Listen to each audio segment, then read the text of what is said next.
পশ্চিমবঙ্গের এমন পরিস্থিতি বিশ্বাস করুন আগে কখনো দেখিনি। আমার থেকে যারা বয়োজ্যেষ্ঠ রয়েছেন আমার ধারণা আপনারাও দেখেননি। সত্যি বলুন তো, গোটা রাজ্য জুড়ে এভাবে চোর চোর স্লোগান কখনো শুনেছেন? বাংলায় সংবাদের যে চ্যানেলগুলো রয়েছে তা খুললেই শোনা যাচ্ছে সেই একই স্লোগান, চোর চোর চোর। সকাল থেকে সন্ধে এই চোর চোর শুনতে বিরক্ত হয়ে পঞ্চায়েত মন্ত্রী দিলীপ ঘোষ নাকি বলেছেন তিনি আর টিভি দেখবেন না। বুঝুন ঠেলা। দিলীপ বাবুর মতন এমনটা আপনাদের অনেকের মনেই হতে পারে, কারণ সত্যি তো এমন চোর চোর শুনতে কার ভালো লাগে বলুন তো? তৃণমূল নাকি এমন একটি দল যেখানে সব ধরনের চোর পাওয়া যায়। গরু চোর, কয়লা চোর, চাকরি চোর, ত্রিপল চোর, কম্বল চোর, চাল চোর, ত্রাণ চোর, জমি চোর সব আছে। আর মাছ চোর তো রীতিমতো ভাইরাল। এখন আবার পাওয়া গেছে মাঠ চোর।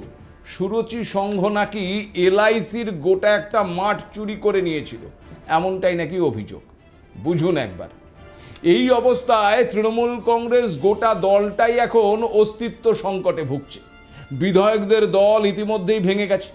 বিধানসভা নির্বাচনে জয়ী ৮০ জন তৃণমূল কংগ্রেসের বিধায়কের মধ্যে ৫৮ জন দলের বিরুদ্ধে আনুষ্ঠানিকভাবে বিদ্রোহ ঘোষণা করেছেন। তাদের নেতা হিসেবে দল থেকে বহিষ্কৃত বিধায়ক ঋতব্রত বন্দ্যোপাধ্যায়কে পরিষদীয় দলনেতা হিসেবে মেনে নিয়েছে। তাকেই আবার বিরোধী দলনেতার মর্যাদা দিয়ে দিয়েছেন বিধানসভার স্পিকারও। বিক্ষুব্ধ বিধায়কদের মন্তব্য থেকে পরিষ্কার যে তারা অভিষেক বন্দ্যোপাধ্যায়কে কোনোভাবেই মেনে নেবেন না। বিধায়ক এবং দলের নেতাদের কেউ কেউ তো সরাসরি বলেছেন ওই অভিষেকের জন্যই দলটা শেষ হয়ে গেল। কিন্তু তারপরেও মমতা বন্দ্যোপাধ্যায় কিছুতেই সেই অভিষেক বন্দ্যোপাধ্যায়কে দল থেকে সরাতে পারছেন না। দল ভেঙে চুরমার হয়ে যাচ্ছে, তা দেখেও অভিষেকের ওপর তার মায়া মমতা যেন কোনো অংশেই কমছে না। এত কিছুর পরেও সেই অভিষেক বন্দ্যোপাধ্যায়কেই দলের জাতীয় সাধারণ সম্পাদক পদে রেখে দিয়েছেন মমতা বন্দ্যোপাধ্যায়। তবে পরিস্থিতির চাপে পড়ে শুধু যুগ্ম সাধারণ সম্পাদক হিসেবে দুজনের নাম সেখানে গুঁজে দিয়েছেন। তাদের একজন হলেন সাংসদ ডেরেক ওব্রায়েন আর অন্যজন হলেন দোলা সেন। এ যেন সেই ভাঙব তবু মচকাবো না পরিস্থিতি। অভিষেকের কারণে দলের ভরাডুবি হয়েছে এটা বোঝাতেই যদি ওই ডেরেক এবং দোলাকে দলের যুগ্ম সাধারণ সম্পাদক করা হয়ে থাকে, তাহলে প্রশ্ন হচ্ছে অভিষেককে বাদ দেওয়া হলো না কেন? অভিষেক এই হারের অন্যতম কারণ হলে তাকে সেই নিজের পদেই রেখে দেওয়া হলো কেন? তবে কি অভিষেকের প্রতি মায়া মমতা এতটাই যে সব জেনে বুঝেও তাকে সরাতে চাইছেন না তৃণমূল নেত্রী?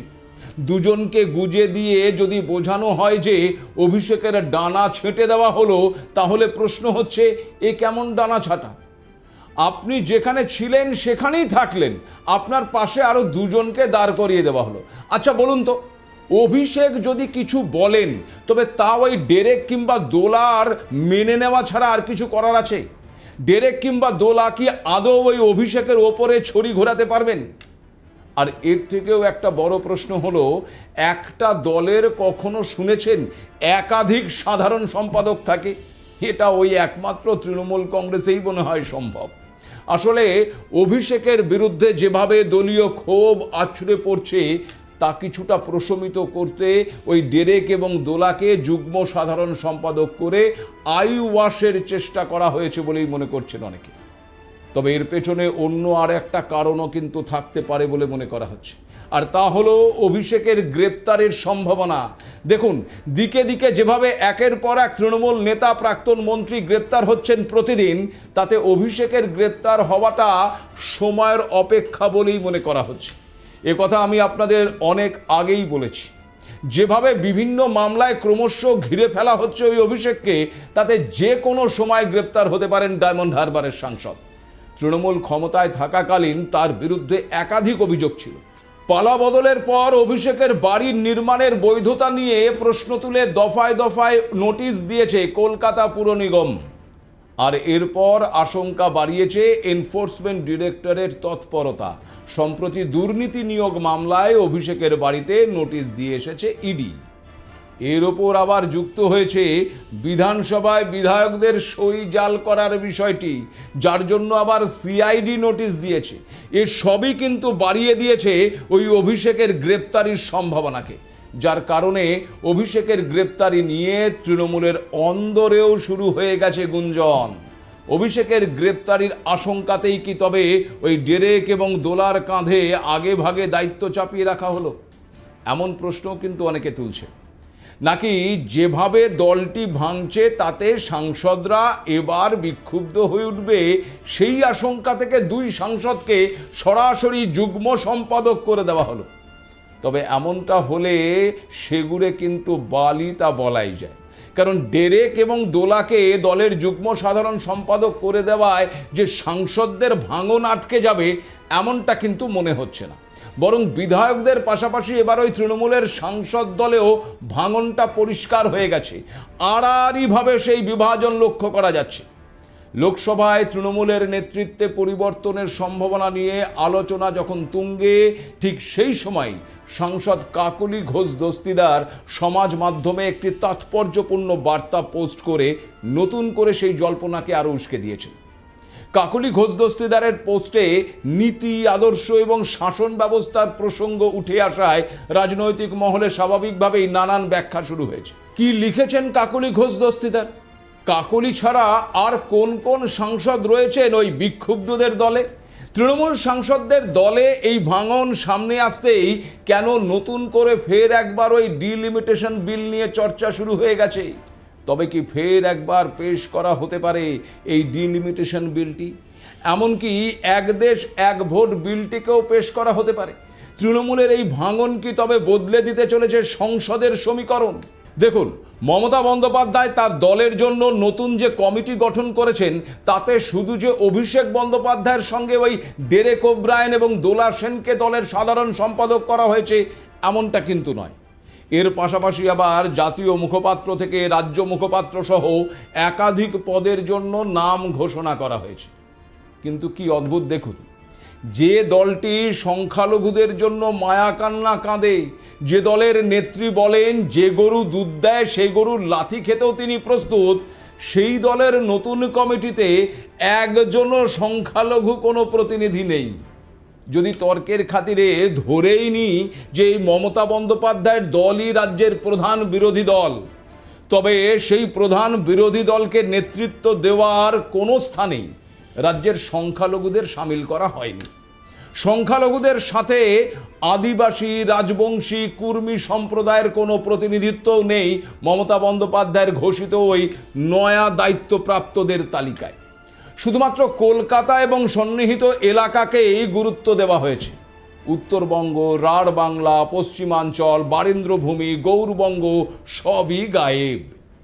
এর থেকেই বোঝা যায় দলটি রাজনৈতিকভাবে কতটা অপরিপক্ক এবং বিধ্বস্ত অবস্থায় রয়েছে। দল তৈরির 28 বছরের মাথাতেই তাসের ঘরের মতন ভেঙে পড়ছে দলটি। আগামীতে দলটির আদৌ কোনো অস্তিত্ব থাকবে কিনা তা নিয়েও রীতিমতো প্রশ্ন উঠতে শুরু করেছে। দলের 80 জন বিধায়কের মধ্যে 58 জনই নাকি বিক্ষুব্ধ, আরও নাকি কেউ কেউ যোগ দিতে পারেন সেই দলে, এমনটাই দাবি করেছেন ওই ঋতব্রত সন্দীপনরা। এই আবহে শুক্রবারই সমাজ মাধ্যমে একটি পোস্ট করেন বর্ষিয়ান তৃণমূল সাংসদ কাকলি ঘোষ দস্তিদার। তিনি পরিষ্কার লিখেছেন, 4 বারের সাংসদ আর 4 দশক ধরে রাজনৈতিক লড়াইয়ের সঙ্গে যুক্ত একজন মানুষ শুধুমাত্র ব্যক্তিগত স্বার্থে রাজনীতি করেন না। তার মতে বর্তমান পরিস্থিতি নীতির বিরুদ্ধে মানুষের রায় এবং শাসন ব্যবস্থার ব্যর্থতার প্রতিফলন। এই পোস্টে সরাসরি কোনো দল বা ব্যক্তির নাম উল্লেখ না করলেও রাজনৈতিক মহলের একাংশ মনেই করছেন যে বর্তমান পরিস্থিতি এবং তৃণমূলের অভ্যন্তরীণ টানাপোড়েনের প্রেক্ষিতেই এই মন্তব্য করেছেন কাকলি ঘোষ দস্তিদার। ফলে লোকসভার ভবিষ্যৎ নেতৃত্ব এবং তৃণমূলের সাংসদের অবস্থান নিয়ে জল্পনা আরও জোরালো হয়েছে। দেখুন, এটা ঠিক যে এই কাকলি ঘোষ দস্তিদার গত 4 দশকের বেশি সময় ধরে ওই তৃণমূল নেত্রীর রাজনৈতিক পথ চলার সঙ্গী। নির্বাচনের ফল প্রকাশের আগে পর্যন্ত লোকসভায় দলের মুখ্য সচেতকের দায়িত্ব সামলেছেন তিনি। তবে প্রায় মাসখানেক আগে সেই দায়িত্ব পরিবর্তন করে কল্যাণ বন্দ্যোপাধ্যায়কে দিয়ে দেওয়া হয়। আর এরপর থেকেই দলের অভ্যন্তরে মতপার্থক্যের ইঙ্গিত প্রকাশ্যে আসতে শুরু করে। নির্বাচনের ফল প্রকাশের পর কাকলি প্রকাশ্যে একেবারে ওই আইপ্যাকের বিরুদ্ধে প্রশ্ন তোলেন, এমনকি দলের বিভিন্ন সাংগঠনিক পদ থেকেও সরে দাঁড়ান। এরপরেই কেন্দ্রের তরফে তার নিরাপত্তাও বৃদ্ধি করে দেওয়া হয়, জানিয়ে রাজনৈতিক মহলে নানা জল্পনা তৈরি হয়েছে। পরিস্থিতি এমন জায়গায় গিয়ে পৌঁছেছে যে আগামী দিন কয়েকের মধ্যেই তৃণমূলের একাধিক সাংসদদের গুরুত্বপূর্ণ একটা বৈঠক হতে পারে বলে শোনা যাচ্ছে। রাজনৈতিক মহলের একাংশ মনে করছে যে সেই বৈঠকের পরেই লোকসভার স্পিকারের কাছে একটা চিঠি জমা দেওয়া হতে পারে। সেখানে লোকসভায় নতুন দলনেতা হিসেবে এই কাকলি ঘোষ দস্তিদারের নাম প্রস্তাব করা হতে পারে বলেই জল্পনা চলছে। যদিও এমন কোনো পরিকল্পনার বিষয়ে তার কিছুই জানা নেই বলে জানিয়েছেন কাকলি ঘোষ দস্তিদার। তবে জল্পনার আঁচ কিন্তু তুঙ্গে পৌঁছেছে। দলের প্রতি এই বিক্ষুব্ধদের তালিকায় একের পর এক নাম যুক্ত হওয়ায় এই পরিস্থিতি কিন্তু আরও জটিল হচ্ছে। কাকলি ঘোষ দস্তিদারের পরেই এই বিক্ষুব্ধদের তালিকায় নাকি রয়েছেন কোচবিহারের সাংসদ জগদীশ চন্দ্র বর্মা বসুনিয়া। তিনিও নাকি ওই ডেরেক ওব্রায়েন এবং দলীয় নেতৃত্বের ওপর ক্ষুব্ধ। তৃণমূল সুপ্রিমো মমতা বন্দ্যোপাধ্যায়ের ডাকা বৈঠকে তিনি কেন উপস্থিত হতে পারেননি তা নিয়ে সাংসদের মুখের কথাকে নাকি বিশ্বাস করেনি দল। আর সে কারণে প্রবীণ এই সাংসদকে হাসপাতালের বেডে শুয়ে থাকা নিজের ছেলের ছবি ওই ডেরেক ওব্রায়েনকে পাঠিয়ে প্রমাণ দিতে হয়েছে যে তিনি সত্য কথা বলেছেন। আসলে জগদীশবাবু বৈঠকে অনুপস্থিত থাকায় তার কাছে কারণ দর্শাতে বলা হয়। জগদীশবাবু জানিয়েছিলেন তার ছেলের চিকিৎসার জন্য তিনি দিল্লিতে রয়েছেন বলেই বৈঠকে যোগ দিতে পারেননি, কিন্তু তাতে দল বিশ্বাস করেনি। কেন তিনি দিল্লিতে রয়েছেন, কোথায় আছেন তা ছবি সহ প্রমাণ চাওয়া হয় বলে অভিযোগ, আর যার প্রেক্ষিতেই অসুস্থ ছেলের ছবি পাঠাতে হয়েছে তাকে। এই ঘটনায় বেজায় ক্ষুব্ধ জগদীশবাবু। দলের বিরুদ্ধে ক্ষুব্ধের তালিকায় এই নামের সংখ্যা নাকি ক্রমেই বাড়ছে। রাজ্যসভার তৃণমূল সাংসদ সুখেন্দু শেখর রায়ও সাম্প্রতিক এক বক্তব্যে ওই লোকসভায় ভাঙনের ইঙ্গিতটাই কিন্তু দিয়েছেন। অন্যদিকে সাংসদ দেব, রচনা বন্দ্যোপাধ্যায়, ইউসুফ পাঠান, শত্রুঘ্ন সিনহা, জুন মালিয়া এমন একাধিক নাম রয়েছে যারা কিন্তু দলের সঙ্গে কিছুটা দূরত্ব বজায় রেখেই চলছেন। এই দেখুন না, 2 তারিখ মানে 2রা জুন ওয়াই চ্যানেলে দলনেত্রীর যে ধর্ণা অনুষ্ঠিত হয়েছে সেই ধর্ণা মঞ্চে দেখা যায়নি এদের কাউকেই। লোকসভা রাজ্যসভা মিলিয়ে তৃণমূলের মোট 41 জন সাংসদ থাকলেও হাজির ছিলেন ওই ধর্ণা মঞ্চে মাত্র 5 জন সাংসদ। রাজনৈতিক বিশ্লেষকরা মনে করছেন 20 জন বা তার বেশি সাংসদ বিদ্রোহী শিবিরের পাশে দাঁড়ান, তাহলেই কিন্তু সংসদীয় নেতৃত্ব পরিবর্তনের দাবি আরও জোরালো হতে পারে। যেভাবে ফাটল বড় হচ্ছে তাতে সেই সংখ্যায় পৌঁছানোটা শুধুমাত্র সময়ের অপেক্ষা বলেই মনে করা হচ্ছে। তৃণমূল কংগ্রেসের সংসদীয় দলে এই ফাটল ধরার ইঙ্গিত মিলতেই কিন্তু ফের একবার লোকসভায় ওই আসন পুনর্বিন্যাস বা ডিলিমিটেশন বিল নিয়ে সক্রিয় হয়ে উঠেছে বিজেপি। এই প্রেক্ষাপটে আরও একটি বিষয় আপনাদেরকে একটু জানিয়ে রাখি, তা হলো শুধু পশ্চিমবঙ্গে তৃণমূল কংগ্রেসে ফাটল তৈরি হয়েছে তা কিন্তু নয়। ওই তামিলনাড়ুতে নির্বাচন পরবর্তী রাজনৈতিক পরিস্থিতিতে কেন্দ্রের বিজেপি বিরোধী ওই INDIA জোটেও ফাটল তৈরি হয়েছে। ডিএমকে পরিষ্কার জানিয়ে দিয়েছে যে তারা আর ওই কংগ্রেসের সঙ্গে নেই, এমনকি সংসদেও ওই কংগ্রেসের পাশে বসবে না ডিএমকে সাংসদরা, কারণ কংগ্রেস বেঈমান এবং বিশ্বাসঘাতক বলে মনে করছে ওই ডিএমকে। এখানে বলে রাখি, তামিলনাড়ু নির্বাচনে কংগ্রেস এবং ডিএমকে জোটবদ্ধভাবেই কিন্তু লড়াই করেছিল। 5টি আসনে কংগ্রেস জিতেওছে, কিন্তু ফলাফল প্রকাশের পর ডিএমকের হাত ছেড়ে দিয়ে কংগ্রেস যোগ দিয়েছে ওই বিজয় থলাপাতির সরকারে। কংগ্রেসের সুবিধাবাদী এই অবস্থান INDIA জোটকেই কিন্তু দুর্বল করে দিয়েছে। আর এই আবহে শুক্রবারই দিল্লিতে বিজেপির রাজ্য সভাপতি তথা রাজ্যসভার সাংসদ শ্রমিক ভট্টাচার্য স্পষ্ট জানিয়েছেন, দেশের বর্তমান জনসংখ্যার সঙ্গে সামঞ্জস্য রেখে লোকসভার আসন সংখ্যা বৃদ্ধি করা সময়ের দাবি। তার মতে গণতন্ত্রকে আরও কার্যকর এবং ক্ষমতার বিকেন্দ্রীকরণ নিশ্চিত করতে লোকসভার বর্তমান ওই 543টি আসন যথেষ্ট নয়। সে কারণেই আসন সংখ্যা বৃদ্ধি করে পুনর্বিন্যাসের প্রয়োজন রয়েছে এবং সেটা শেষ পর্যন্ত সর্বসম্মতিক্রমে ওই সংসদে বিল পাস হবে বলে আশাবাদী তিনি। শ্রমিকবাবুর এই মন্তব্যই ফের নতুন করে ওই ডিলিমিটেশন বিলটি পেশ করার সম্ভাবনাকে কিন্তু উস্কে দিয়েছে। পাশাপাশি যৌথ সংসদীয় কমিটি মানে জেপিসির অধীনে থাকা এক দেশ এক ভোট বিলটিও পাশ করানোর সম্ভাবনাও তৈরি হয়েছে। প্রশ্ন হচ্ছে, এই বিল দুটি পাশ করানোর ক্ষেত্রে কেন্দ্রের কাছে অন্তরায় কেন?